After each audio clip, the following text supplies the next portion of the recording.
Hello everyone, welcome back to another Stratagoy video. Ryan here, on my own again, this time covering a kind of new topic for our segue from 3rd edition into 4th.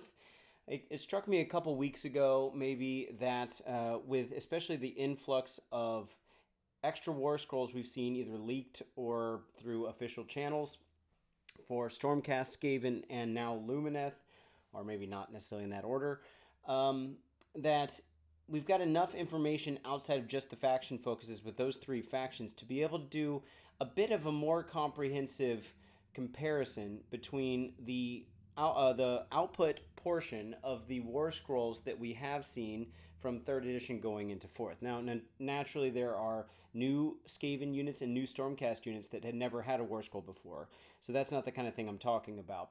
But anyway, this is also kind of coming up as a follow-up to the topic of, is there a point in looking at 3rd edition at all when looking at 4th? And now that we've gone through all the faction focuses and done a nice, or at least I think nice, thorough summary of all of those, evidently you guys liked it enough to watch it, and more than I think we've ever had another video watched in that short amount of time, so thank you for that.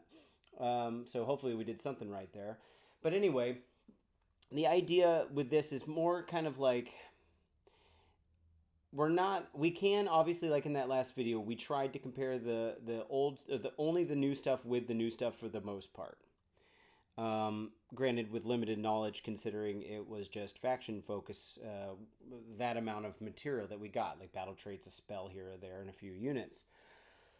Now, the thing I get out of this is if we compare what we've got from the going from 3rd to 4th, we get a sense of the change. I like to call this like the delta percent change. So, or delta and change are interchangeable here. But the point being that we're looking at the improvement or like nerf, I guess, the opposite of improvement, the I guess degradation of the output for different units based off of some 4th edition trends that we're seeing. So if something seems to be getting better for certain types of units and getting worse for others, I thought that might be a trend we'd like to pay attention to. Also, it helps if you see what's happened across a more generalized spread of things, then you'll have a better feel for, hey, did that nerf that I got in my faction focus, or that I'm about to get when we get the indexes, did that actually really represent a huge change, or is it relatively proportional to what we've seen in other places for similar units? So anyway, that's the spirit here today. Guys, let's jump into this. So I've got some ground rules. I'm only looking at war scrolls that we've seen, of course. I don't have any extra information. I'm only looking at the missile and melee output. Sometimes I'll take into account like a monstrous rampage or like a wounds ability, a mortal damage ability that happens like somewhat tied to the combat phase. Or an ability that is kind of like a shooting ability, but no magic abilities, that kind of thing, really. But I am taking into account any kind of buff someone could get off of another part of their war scroll, like if they have a spell for reducing the save of an opponent, and that would count if they were attacking that unit that they gave that to. There's also some value to be found in the non-output rules. Of course, this goes without saying. By only looking at the missile melee output, we're not looking at the whole picture. Some war scrolls look like they got kind of nerfed, but they've got something else going on that balances that out. I'm not trying to say that the units are bad now. That's not the point. Especially considering my next point, we're assuming that points are proportionately going to change for that unit as to what they are now. Meaning, if let's say we know points are going up and all units are going to get a 10 to 20% points increase, okay? I'm going to assume that they stay at the same amount of points they are now and that they go up proportionally. So I'm not going to try to like compare the units per se, but I think looking at what we see as the change of lethality does tell us something anyway. And like they've been saying, going back to my point about the non-output rules that make a unit strong, they GW's trying to kind of make everything more obvious for what its role is, and maybe that means that the role isn't found in the output anymore. It's found in those extra rules, right? So that's not necessarily a bad thing. And then, as I mentioned as my last point here, I kind of referenced it earlier. I'm mainly concerned with the percent improvement. So that means, like, if someone's output went up by 25%, say they went from a 3 to hit to a 2 to hit, so they got +1 to hit on that profile. That's functionally a 25% improvement, because it was 4 out of 6 chance it went through, and goes to 5 out of 6, so it went up by 1/4 of what it used to be able to do. That's great on a unit that has some amount of consistent output with the quantity of models it has, or attacks, or whatever. But if we're looking at a single hero that's not meant to be in combat, a 25% performance improvement's great, but it's got to be taken into kind of account with the fact that the actual amount of difference in terms of how many models disappear on the table is not necessarily notable. So that doesn't necessarily mean that it's significant from a outcome situation, but it is still a 25% improvement, or say debuff or whatever. So that's what we're going to be looking at for the most part. But I'll try to reference the other stuff when we get to it. Okay, so let's get into it. I started with our lowly Liberators, but the lowly Liberators aren't so low anymore. So in each one of these, I'm going to show the new Warscroll if I can, then mention what changed, and then look at their output on a graph here. So what are we seeing? Well, okay, Liberators, what changed? First off, even before I get to that, I should mention I'm only going to be comparing the current Liberators to the version of Liberators that used to be able to get the current save, because I think that's a fair comparison. They used to have they had a base 4-up save, but then there was an armament, like the non-paired weapons or whatever, that you used to be able to take to get a shield, but it meant that you had worse output. So, if I'm not mistaken. So, considering the save is now built in, I felt it was more fair to compare them to that version before. So anyway, in comparison to that version, they got +1 to wound, so they went up from a 4-up to a 3-up, and they gained crit mortals, which means 6s to hit do the amount equal to the damage characteristic, so in this case 1. They have no mortal wounds anymore at the end of combat if they are under a certain circumstance. That was at the end of the combat phase, you could pick an enemy unit that's both within 1 inch of this unit and on an objective, basically, on an objective marker. Roll a die. On a 4-up, it suffers D3 mortal wounds. So that's gone. But of course, that didn't happen every single time you fought with Liberators. They had to be fighting someone that's on the objective, right? And the other big change is that even though the champ, which is the keyword here, is getting to add +1 attack to his profile, as it says on the left up above, the champ cannot replace their weapon. So they have to take a regular weapon, and then the Grand Hammer guy is just like their heavy guy that's in the squad. So you used to be able to give a +1 attack to that weapon. Like I said, I'm not taking into account their Stalwart Defenders rule here, which is the one that makes their control score up. So we're gonna, in each one of these graphs, we're gonna see it either usually be a series of buffs or a series of debuffs. And so because this is all positive terms and it's going up above ground level, that means it's all buffs for the new unit, the new version. So we're looking at it from that perspective. The blue is just the base profile, meaning that we're not counting, like if the old Liberators, if we were doing a side-by-side comparison, would be fighting against a unit that's not on an objective, meaning they don't get those mortal wounds off. And so when they're just walking around, you can see that against a 6-up save, so I've listed them from left to right, from worse saves to better saves. So 6, 5, 4, 3, and 2 plus save. And then I skipped a bit to let you see what the expected value average is, just taking a simple average of all 5 of those save values.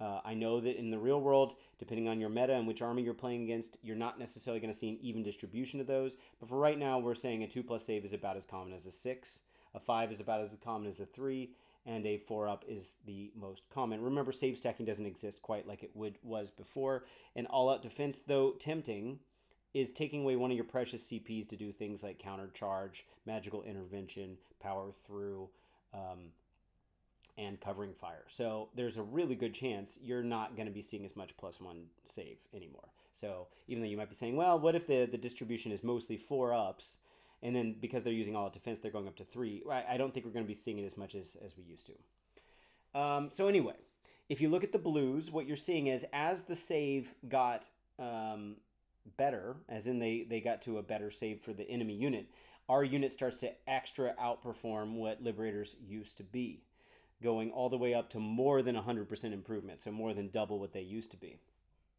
Now, the orange there is when the old version of the unit was getting to try their lay low the tyrant mortal wounds rule, and what you actually see here is that once you factor that back in, the crit mortals that we got and the +1 to wound on the new version of the unit doesn't actually end up equating to a whole lot.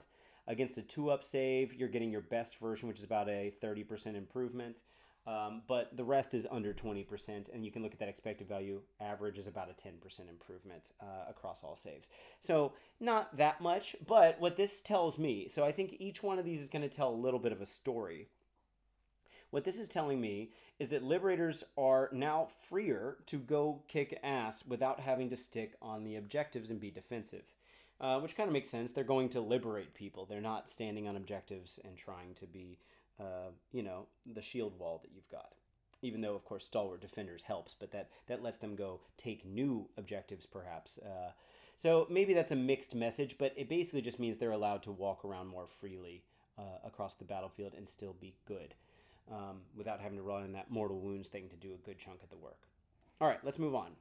So, Vinctors. Now, it's interesting. I wanted to put these two units back to back because the mortal wounds, the crit mortal wounds that the Liberators now have, is basically what the Vinctors used to have. And it's what made them so great. They were the new Thunderstrike unit.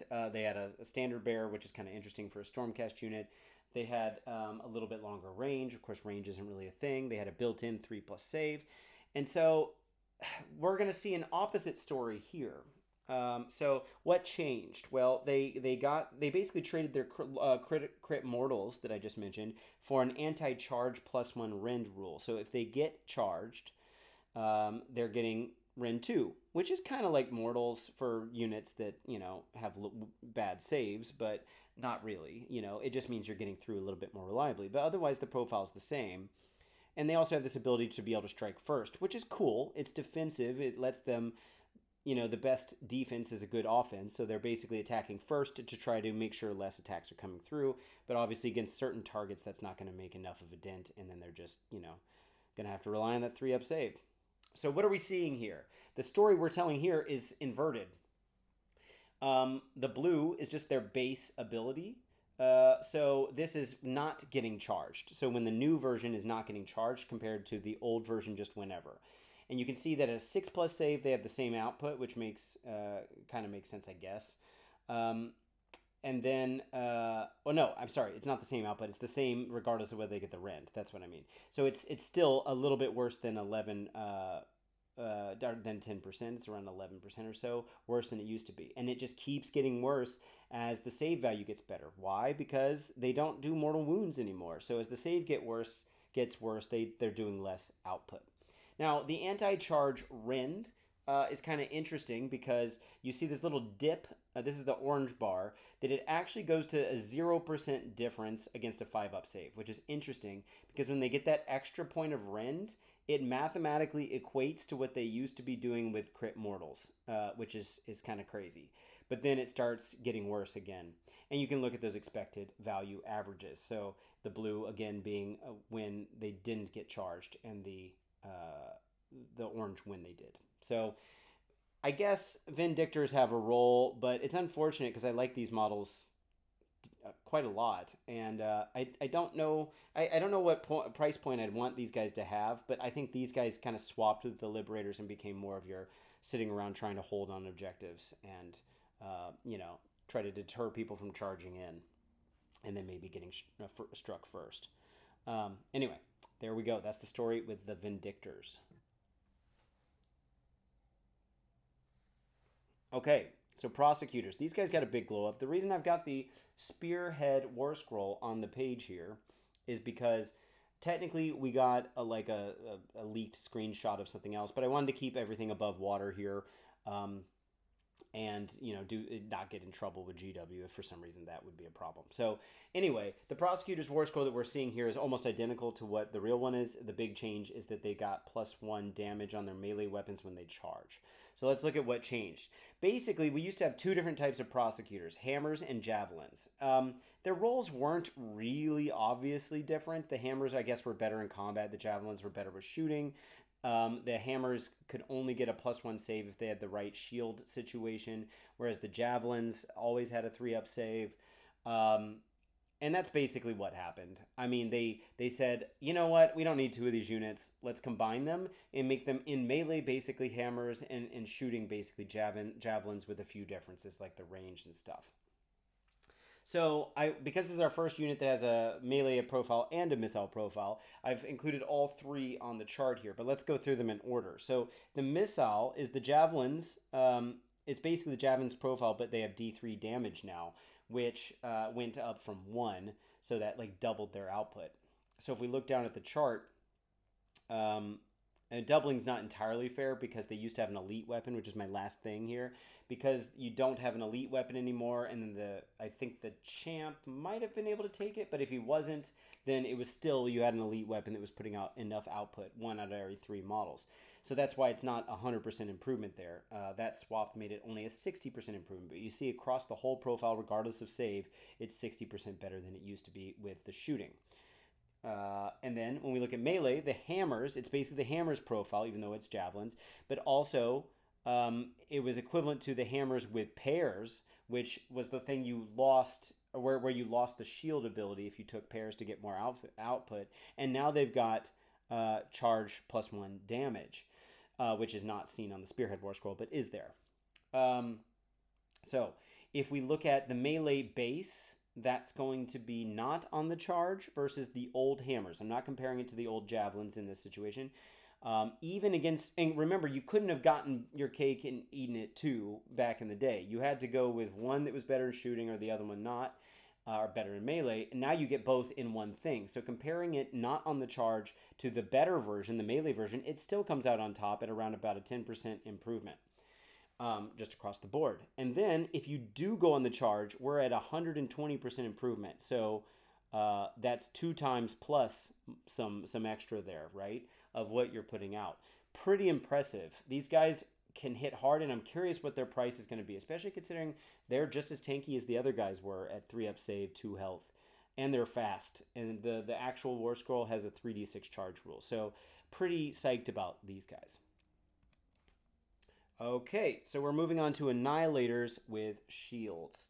Now this one is kind of a weird one in the sense that their profile actually didn't change, like the actual melee profile. They lost their impact hits as well. And in my calculations here, I didn't account for the deep strike, the blazing impact rule, because it changed enough, and it really depends on how many units you happen to land around. It's gotten changed enough to make a difference. So just know that that's not calculated for here. But I did calculate for what used to be their impact hits on the old Warscroll compared to that if they get charged, they can give them Strike Last. Of course, Strike Last doesn't impact what we're talking about here, but kind of like what we saw with the Vinctors, if this unit, with their pretty good output, gets to attack first, they might actually remove enough stuff to be defensive. Plus, they kept a 2+ save in a game that is losing rend and losing mortal wounds, mortal damage a bit. And yet, at the same time, save stacking's gone too, so sitting on a base 2-up save is pretty amazing. Now, you might say, where's the blue column here? Well, it turns out they have the exact same output as what they used to because nothing changed in the stats wheel. And what I'm saying with the impact hits there here is only if the old version of the unit got a charge off and then got some impact hits. So that's why they got worse here. And you can see, of course, because those impact hits were doing mortal wounds on the turn they charged. And keep in mind, that would have been really cool if they had it now because you got counter charge as well. So they might have been able to do it every turn. Then they were losing.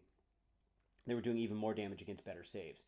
So we're seeing on average around a 37% output decrease because of that impact hits. But if they're just walking around being what they used to be and not charging, then they are still doing the same, which is a decent output, actually.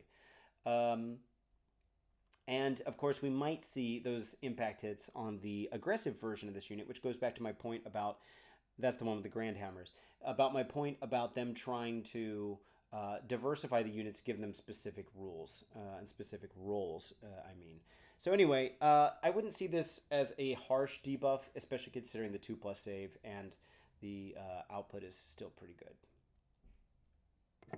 Okay.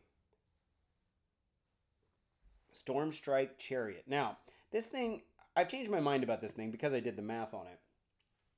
When this thing released with Dominion, so 3 years ago-ish, it gave you the option, it still does, to either take a version that has a ranged attack, so the Great Storm Bow, but then you give up the Tempestuous Spear.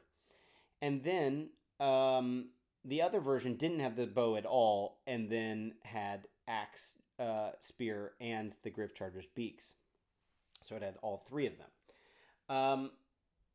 Now, I'm just looking at the missile profile at this moment, but so the missile profile did get a lot better, as you can see here. It got anti-infantry +1 rend, so it's going up to rend 2, and then it's got crit 2 hits, so exploding hits, which functions like a +1 to hit in terms of the math. Now, you can see here that if it's not against infantry, it's doing a stable 25-ish% better output, which makes sense because it's got the crit 2 hits, which, like I said, it's like +1 to hit, so it's like going from 3 to 2, and that's what you get is 25% improvement. And if you're going against infantry, which of course gets the crit 2 hits as well, so you're getting extra rend it's getting even better against better saves. Now, there's a sub point here that I really need to mention is that, well, you might say, especially considering we're going to see that the Tempestuous Spear is not what it used to be, that you might be tempted to say, I want to take the ranged weapon because I want to get a lot of output on that. But I'll go through the Excel in a second maybe. But in short, the amount of improvement you're getting with that bow, even though it looks good here, when we look at net, like actual damage improvement, I still think the combat version is the one to go with. So all of you out there that heard me say, I think I'm switching to bows now, or I've heard other content creators saying that as well. I think that was a little bit premature. So I wouldn't get too psyched about that just yet. But anyway, let's take a look at the melee versions, as in the melee profiles. Now we're going to look at the bow melee since we just came from the bow version, which means it doesn't have the spear accounted for here. So what changed? Well, the axe on the charge got +1 damage, so that's cool. That's the shared weapon profile with both. The spear we'll come back to later. The mount got -1 to hit and -1 rend on its output. So it used to be at 3/3s -2, 1. And of course, by being a companion, there might be certain things it doesn't get to use that it formerly did. But anyway, if you look at the... Oh, and the impact hits got worse too, by the way. And I have accounted for those. So the base profile is the blue one. And you can see compared to its old version of its melee with the bow version, so no spear, it's hovering. It gets down to about, at worst, it gets a 2-up save around a 40%, 37% decrease. But on average, regardless of whether it's charging or not, it got nerfed by about 25, 27% if you look at the right column there, the expected value average against all saves. So we're losing about 25% of our melee output. Now, I will admit I did not account for the... if you use the Celestial Blaze rule, when you power through, you're getting an extra D3 mortal wounds on it. That does make a difference, if I'm being fair, but it costs a lot. Because power through means you have to have charged, and you have to, pay for that CP. And so you're saving up a lot of CP just to make this thing get closer to where it used to be with its melee output. Not that we need it to be where it used to be, and that's an important point, but just keeping in mind that a unit like this is not doing what it used to do. Granted, the save meta might have changed, so maybe if it's concurrent with with everything that we see here. Like if saves got 25% worse, then it mellows out and then it becomes about the same as it used to be. So keep that in mind. Let's look at the spear version. So this is with the spear, so there's no bow. Then what you're seeing here is, like I said, the spear lost a point of damage, which is crazy because why are you taking it now? It's functionally just one Vinctor with extra rend. Like that's what it is. 2 attacks, 3s, -2 instead of 1 damage. So basically, it's like it got charged. A Vinctor that got charged. That's it. And it always has it regardless of whether it gets charged. It's not adding that much extra stuff, and the rest of the stuff is still impacted. So when you look at what it used to be, it's even worse off than the other one. I'll switch back and forth between here's the bow version, and here's the sword version. And you can see the scale is a little different, but I think you'll still see that the numbers are a bit different. So let's just keep this in mind when talking about your chariots. They might still be great to run a bunch of them. There might even be a version of the bow that's worth running just to have some shots. But I have to imagine the shooting that Stormcast has is better than that. So we'll have to see. I'm going to shift over to my Excel real quick. Let's see. I was on Kondis because I thought I would talk about that. But here is my Excel for the chariot. And so if we just look, so you can see this is the old profile missile and the new and then the max version. That's if you're shooting at, what was it again? It was against infantry. So, but what you can see here is the difference from, it did get 25% better or maybe even better against the max when it's getting that extra rend, but the difference is minuscule. On average, so here's the expected value average, the difference is like, I don't know, but that's not a big difference. So we're looking at 15 points, 0.15 mortal wound difference in output. And then here it's obviously 0.3 mortal wounds or wounds worth on average against all saves. It's not, even against no save or a 6+ save, it's not doing that much work. So I wouldn't take the bows thinking that you're like, oh, well, it's so much better than what it used to be. It is better. It's 25% or 50% better, but it's just not doing that. And then when you look at the output of, this is the bow version of the melee. So if you want to look at like, let's see.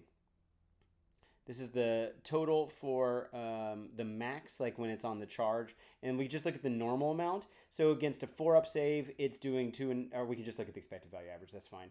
2 and 2/9. And then if we compare that to the other version here. So what was I looking at? I was looking at the bow melee. Yeah, this is, sorry, I'm getting lost in my own thing here. Oh, this is the new version, yeah. And then the new version here, the non-bow version, is doing 2 9/3 here. If they're on the charge, remember that's where some of that output comes, 4 7 8 versus 5 4 9. And then you're saying, well, I could have been shooting too, sure. But is it really actually doing that much of a functional difference when the shooting difference was so small? So anyway, that's kind of like a maybe more in depth than we needed to go on that, but that's kind of a download on the Stormstrike chariot situation. So we also saw 2 heroes. The Lord Veritant was leaked, so I didn't include that slide here, but I did mention what changed. And then we've got the Knight Arcanum scroll actually on screen. Now, heroes are a great example of, like I mentioned before, of something that might have like a big output increase, but who cares? Because what are the chances you want to have like your tech hero, like a wizard or priest, getting into combat? They might not be tanky enough to survive anyway. And then what's the chance? You know, they're probably pretty slow. They're staying back behind things, not trying not to get shot off the board. So the melee output might not actually be all that important. But let's talk about what's different. So first, looking at the Lord Veritant, which is the first 2 here that did not, I don't have a Warscroll on screen for. He gained, his main weapon gained anti-priest and wizard +1 rend. So if he wants to go wizard or priest hunting, then he's actually pretty good. And then the Gryph-hound that he used to have now has been turned into a staff that has the same expected value but different stats. So you know, it's a side grade basically. So he got better, and if we look at the profile, so you're looking at the Veritant base, so not against a priest or wizard, he went up by like a modest something around just under 10% on average. And then if you look at the orange, which is against like an anti-wizard or priest, so I called it anti-magic here, we're looking at something like a 25% performance improvement. But again, what does that mean on a profile? Not a whole lot for a hero like this. Okay, and then looking at the Knight Arcanum, which is actually on the screen. The Knight Arcanum got +1 to wound, and in my accounting of the stats output here, I'm ignoring +1 to rend versus manifestations because I don't know how often that's going to come up. I actually am not a big fan of this Warscroll, but you can see that the Arcanum is in green there and got a 33% improvement overall because guess what? He got +1 to wound from a 4, which counts as 3/6, to a 3-up save, which counts as 4/6. So he got a 33% improvement. That's as simple as that is. So don't be too impressed by a 33% improvement. It just means 4-up somewhere went to a 3-up in this case. Okay, moving on. All right, so we get into the juicy stuff now. Andrasta. Now, every source I've heard said that the color coding on a passive ability like this, the doubling the damage characteristic of this unit's Thengavar for attacks that target monsters, applies in both the combat phase and the shooting phase if that would hold. And it does because the weapon's got the same name. So I'm going off the assumption that that does work, but everything I've heard, including Vince Venturella from Warhammer Weekly, who has had a bit of an insider's, kind of chance to look into what's actually going on in the game.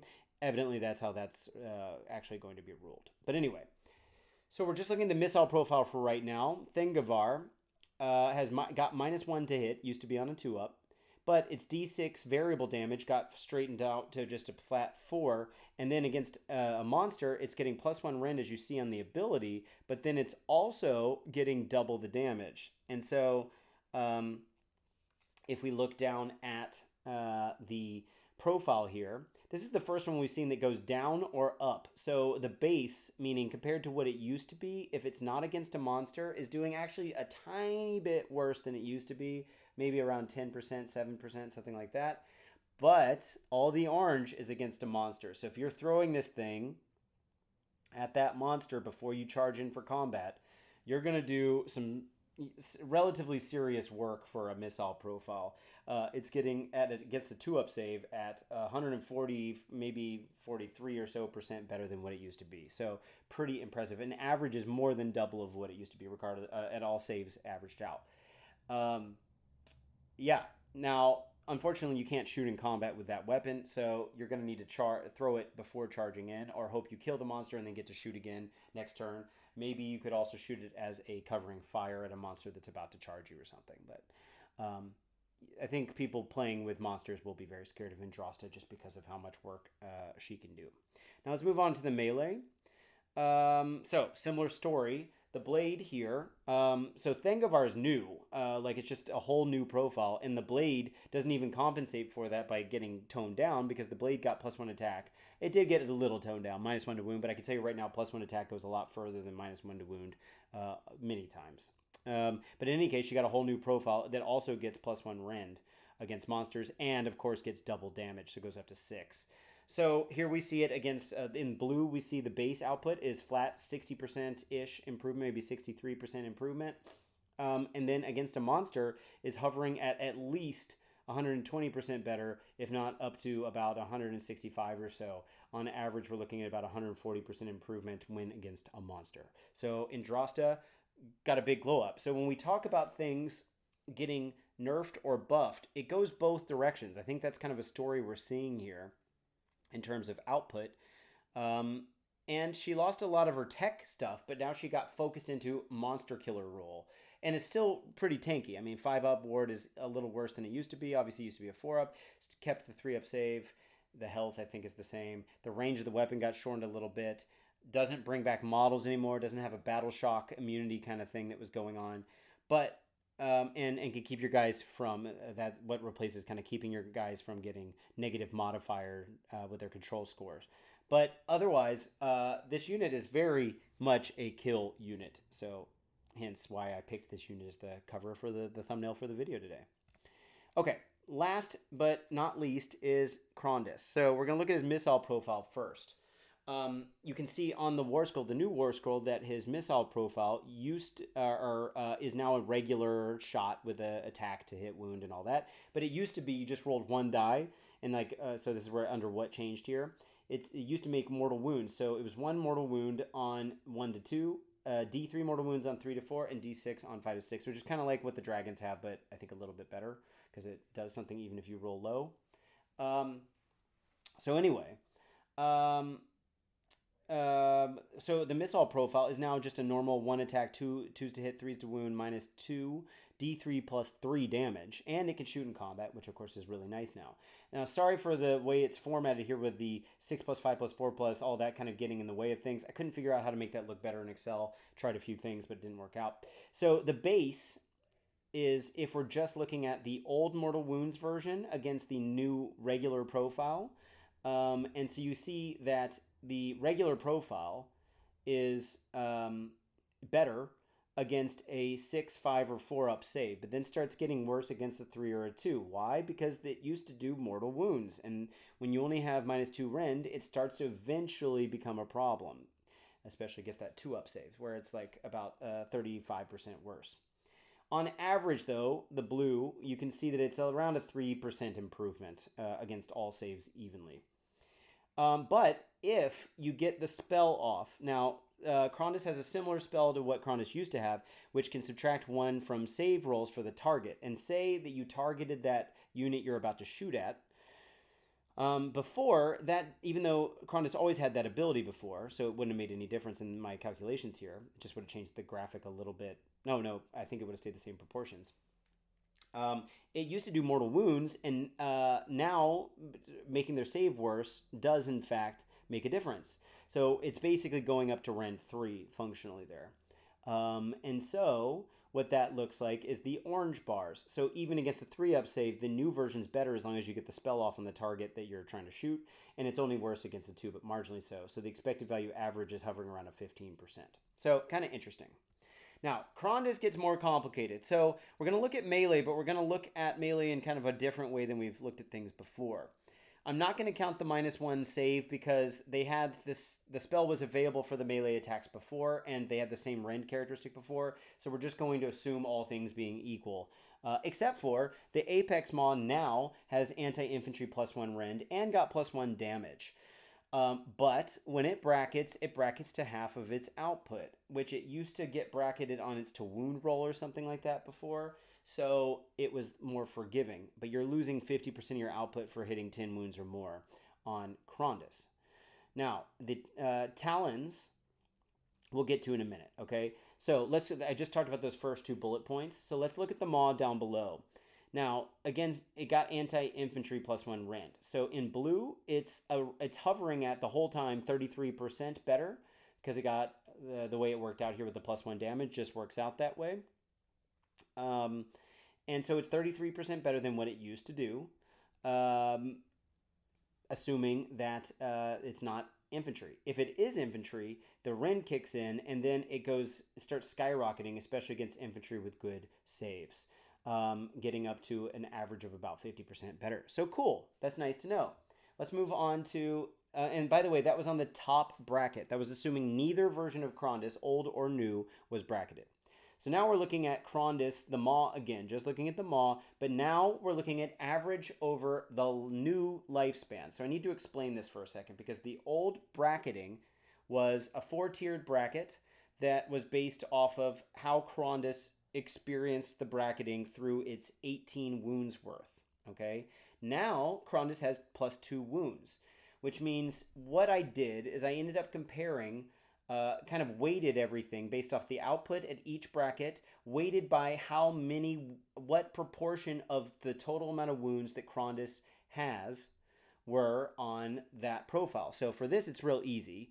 He's got 20 wounds, so the first 10 wounds are not bracketed, and the second half is bracketed. So I just multiplied each by 50, or I could take an average. But the other one was split more unevenly, and the old version, and it didn't have a 19th or 20th wound to absorb, which means that the new Kondis actually had 2 more wounds to absorb than old Kondis, which means it got worse faster, but then eventually for those last 2 wounds, new Kondis, if they were fighting the exact same unit side by side, experiencing the exact same rolls, the new with the same save, but one has 2 more wounds, it means that for 2 more wounds worth of however long that lasts, the new Kondis would still get to have output while the other one is literally not on the table.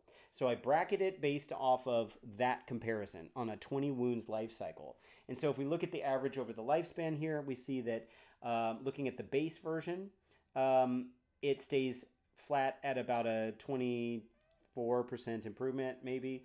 And then the anti-infantry rend also gets better. If I compare that to what it was before, and notice that the scale changes a bit, because the top number on the last one was set 90%, and now it's the top is 70. So it's not as impressive as it was, because it's the average over the whole lifespan, including getting bracketed.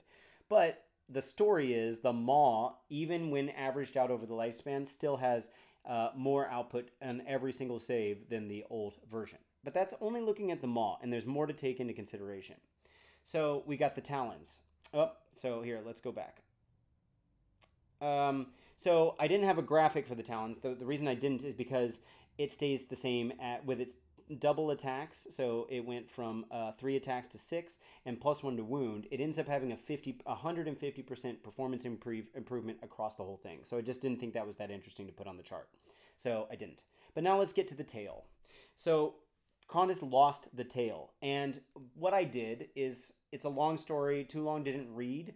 I looked at all of the performance improvements we saw on the first 2 profiles that we've talked about, added them up, and then the tail was based off of how many models you fought against. So I divided by the total improvement in output by the expected value of 1 attack's worth of tails outputs, which if I'm not mistaken was 5/6 of a wound.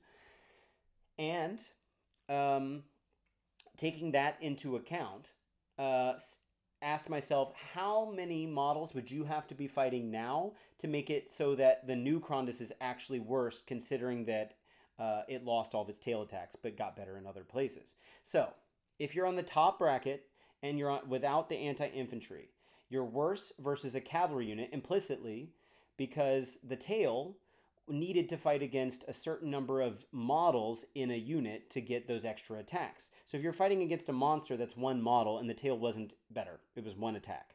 But considering that to be on your base profile, so not with the anti-infantry rule, you're implicitly against something that's not infantry, but that can also reinforce itself up to 8 or more models. So that would be cavalry, generally speaking. So if your overall output is worse, considering you lost the tail, if the unit that you're going into right now is a cavalry unit of 8 or more models, okay? But that's not all the time. A lot of times you'll only be playing a Varangard unit that's got 6, or like a regular MSU unit of 5, or let's say a cavalry unit that was 10 but got whittled down to 7. So then you're technically still better than your old output. Now, when you're on your max profile against infantry, so implicitly you're against infantry, you have to have 10, that infantry unit has to have 10 or more models in it, but they have to have a 3-up save or better.